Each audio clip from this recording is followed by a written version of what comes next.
안녕하세요. 제 아내는 상당히 미인이었고 차림새도 근사했습니다. 바로 아내에게 반했고 반년 정도를 아내에게 끈질기게 구했습니다. 아내는 처음엔 정중히 그리고 냉정히 저를 거절하였지만 지극정성을 다하는 제게 어느 순간부터 마음을 열었습니다. 결국 아내와 연인관계가 되었고 정말 많이 사랑했습니다.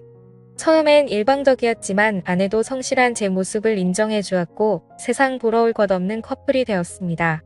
아내와는 2년 남짓의 짧지만 불꽃 같은 연애를 했고 결혼하게 되었습니다.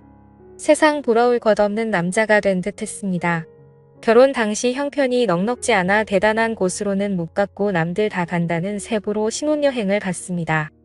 그래도 처음 겪는 외국의 풍경을 눈에 담는 것조차 가슴이 벅찼고 저희 부부는 그것조차 감격스러웠습니다. 제 생각이지만 아내는 다를 수도 있었겠네요. 그래도 별탈 없는 신혼여행을 보냈고 거기서 첫째를 갖게 됩니다. 지금 생각해도 아이는 제 축복이고 제 인생의 절반 이상을 차지하는 소중한 존재입니다. 신혼여행을 다녀온 뒤 임신한 아내는 직장을 그만두었고 전업주부의 길로 들어섭니다. 활동적이고 사교적이었던 아내의 입장에서는 상당히 힘들었을 수도 있었겠네요. 무료하다는 이야기를 종종 했었으니까요. 저는 결혼 전부터 식당을 운영하고 있었습니다. 김치찌개집이었는데 어머니 손맛이 상당히 좋아 그 비결을 이어받아 가게를 내었고 장사를 하게 되었습니다. 장사는 잘 되었습니다.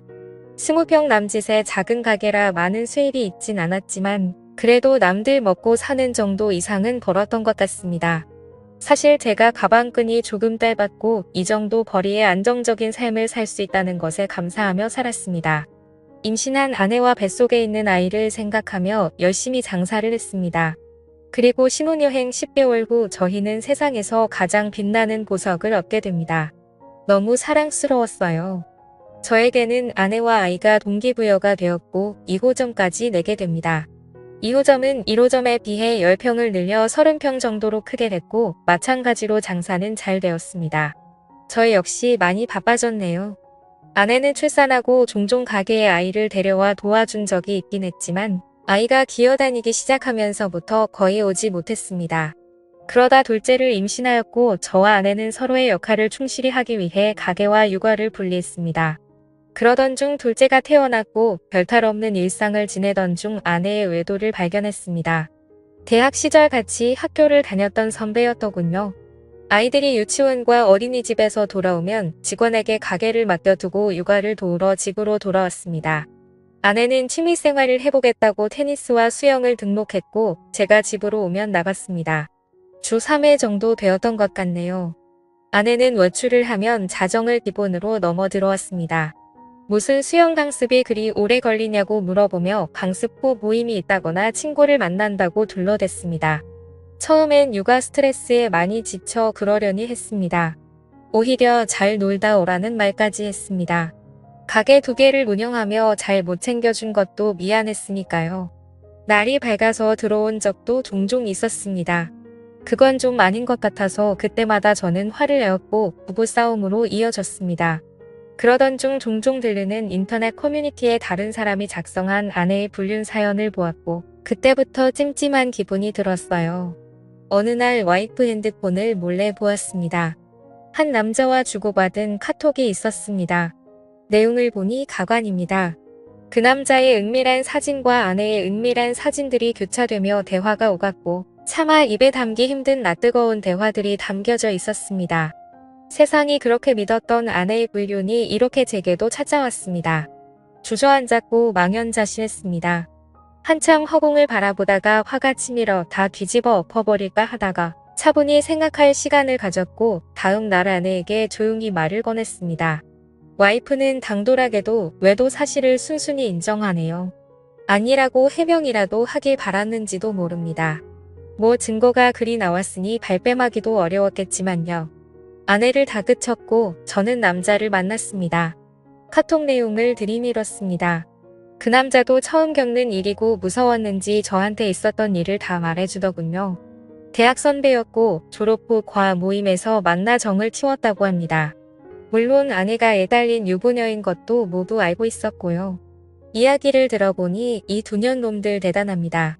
가장 황당했던 사건은 주말에 저는 일이 있어서 못 갔던 여행을 그 남자와 아내 그리고 저희 아이들과 같이 갔답니다. 경기도 외곽에 펜션을 잡아 마치 아무 문제 없는 부부처럼 아이들과 함께 놀았고 심지어 1박을 하고 왔습니다. 당시엔 제가 일이 있어서 너무 미안해했고 친구네 부부와 간다고 하여 아무 의심 없었거든요. 그런 줄로만 알았었는데 아이들 입단속을 얼마나 잘 시켰는지 저는 전혀 모르고 있었습니다. 심지어 아내에게서 교차 체크한 결과 그날 부적절한 행위까지 했다고 자백받았습니다. 어떻게 사람이 이럴 수 있을까요? 아이들을 방에 재우고 다른 남자와 바람을 피울 수 있는지 지금 생각해보면 이건 도저히 사람으로서 용서가 안 되는 일이었지만 무릎 꿇고 사과하는 아내에게 그간의 정이 남아있어 바보 같게도 저는 용서를 해주고 맙니다. 제가 등신이 많네요. 그때 봐주는 게 아니었는데 애들도 둘이나 했고 처음 당하는 일에 어안이 벙벙했단 터라 애석하게도 저는 용서를 해주었습니다. 미친 듯이 화가 났지만 그래도 아내를 너무 사랑했습니다. 모든 게 못난 제 탓이라니 했고 앞으로의 미래만 보고 원상태로 돌리려 많이 노력했습니다. 주말이면 아내와 아이들과 함께 매주 놀러갔고 의식하지 않으려 그간의 일들을 입 밖에 꺼내지도 않았습니다. 아내도 많이 달라지는 듯 했고 자정이 넘어서에 들어오던 위험한 외출은 거의 없어졌습니다. 시간이 지나니 일주일에 한 번 정도는 늦게 들어오는 날이 있었으나 설마 또 그러겠냐는 아니란 생각을 했네요. 그러다 또 사건이 터졌습니다. 어느 날 아내는 저에게 한증막에 다녀온다고 기다리지 말라고 톡을 보내왔습니다. 순간 너무 찝찝했는데 용서했다고 하나 그 당시의 일을 완전히 잊지는 못했던 것 같습니다. 예전에 와이프 폰에서 보았던 모텔로 애들을 재우고 무작정 가보기로 했습니다. 카카오 택시의 이용 내역에서 발견한 곳입니다. 남양주에 있는 한 숙박업소였습니다. 전 그곳 주차장에서 아내의 차를 발견하고 말았습니다.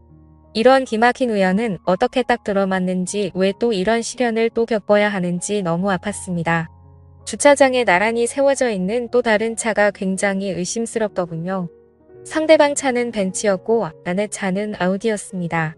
아내에게 차를 중고로 뽑아준 지 보름도 채 안 되었을 때 이 사건이 터져버린 것입니다. 나란히 그 두 대의 차를 핸드폰으로 찍어놨습니다. 그리고 와이프가 내려오길 기다렸습니다. 처음에 3층에서 한 남자가 내려오더군요. 그리고 엘리베이터가 다시 3층으로 올라가고 바로 와이프가 내려옵니다.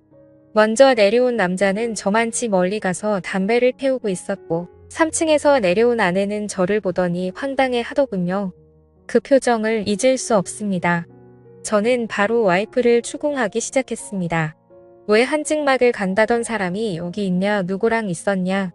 아내는 혼자 있었다라는 말만 하더군요. 말도 안 되는 억지였지만 아내는 이번에 걸리면 끝이라는 걸 알기에 딱 잘라댑니다. 아니 어떻게 혼자 모텔에 있을 수 있냐는 말에 이곳이 온천이 나와 여기로 왔답니다. 그때 멀찌감치 있던 3층에서 내려온 남자가 의심되어 그 남자에게 다가가 물어봤습니다. 그 남자는 아내를 전혀 모른다고 했습니다. 아내도 모르는 사람이라고 했습니다. 아내와 6년 살면서 처음으로 손찌검을 했습니다. 아내를 데리고 모텔 3층으로 올라갔습니다. 몇 호에 있었냐고 물어보니 대답을 안 해주더군요. 혼자 있었으면 몇 호에 있었는지 말해보라고 화를 내었고 끝까지 대답을 못하자 저는 1층 로비로 갔습니다. 사정을 얘기하고 마스터키를 받은 후 아내가 있던 방을 열어보았습니다. 역시 혼자 있었던 게 아니었습니다. 침대 이불이 이 사건을 말해주더군요. 그런데도 불구하고 끝까지 혼자 있었던 말에 전 화가 났습니다. 추후 알게 된 내용이지만 아내는 그냥 아는 오빠 동생 사이고 그곳에서는 서로 다른 방에 있었다고 말하고 있습니다. 서로 아는 오빠 동생 사이고 같은 모텔에 같은 시간 같은 3층에서 있었지만 서로 다른 방에 있었다고 합니다. 이 말을 누가 믿을 수 있겠습니까? 아는 동생한테 벤츠 차량 조회를 해봤더니 수원 자동차 매매단지 매물이라고 하더군요. 맞습니다. 그 남자는 중고차 딜러였습니다. 연락처도 알고 회사도 알고 그 남자에게 무작정 전화를 해보았습니다. 그 남자가 하는 말은 아내가 하는 말과 맞춘 듯이 똑같습니다. 아내는 아는 동생이고 본인은 다른 방에 있었다고 합니다. 온천하러 갔었다고요. 이거 가능한 일입니까? 결정적 증거를 잡지 못해 그 후 아내와는 상당히 불편했고 대화도 하나 없는 냉랭한 관계가 되었고 이때부터 아내와 별거하기 시작했습니다. 아내는 수원에 있는 처전에서 지내겠다고 집을 나갔고 저는 아이들을 돌보고 있습니다. 식당을 운영 중이라 저는 점심만 봐주고 나머지 시간은 아이들을 케어하며 생활했습니다. 둘째 생일 아내가 저에게 문자를 보냈습니다. 아이 생일이니 같이 밥 먹고 싶다고요. 그래서 집으로 오라고 했습니다. 서로 너무 불편하고 껄끄러웠지만 뭐 어쩔 수 있나요? 아이들과 나가서 외식 후 촛불을 불어줬습니다. 아이들은 엄마 언제 돌아오냐 하며 계속 칭얼댑니다. 그렇게 식사를 마치고 아내는 집으로 와서 할 이야기가 있다고 시간 좀 내달라고 합니다. 아내는 이미 저에게 모든 정이 사라진 상태이며 이혼을 결심했고 빠른 시간에 정리하자고 합니다. 어느 정도 예상은 했지만 직접 아내 입에서 그 말을 들으니 정신이 멍하다군요. 사실 제가 거기서 그러면 안 되는 거였는데 아직 아내를 사랑하고 있기 때문에 아내를 설득했습니다. 참 비참하고 억울했습니다. 제가 다그치고 아내는 빌었어야 하는 상황에 오히려 제가 설득을 하고 회유를 하는 상황이었으니까요. 아이들은 어쩌냐. 아직 우리 다시 해볼 수 있는 거 아니냐. 집으로 다시 돌아와라. 수차례 설득을 했지만 마음이 확실히 떠났는지 완강하게 거절합니다. 저도 대화를 하다 보니 어느 정도 포기가 되었고 소송 이혼을 하고 싶었지만 합의로 최대한 아내에게 맞춰주었습니다. 자동차와 적금 2천만 원, 현금 5천만 원 주기로 하였고 양육비는 안 받는 걸로 했습니다. 그래도 한때는 뜨겁게 사랑했던 그 여자를 그렇게 보내주었습니다. 그날 모텔에서 있던 사건은 의문만 남기고 끝나게 되었네요. 다 잊기로 했습니다. 지금 아이들은 어머니께서 와주셔서 케어해 주시고 저도 일찍 퇴근하여 같이 보고 있습니다.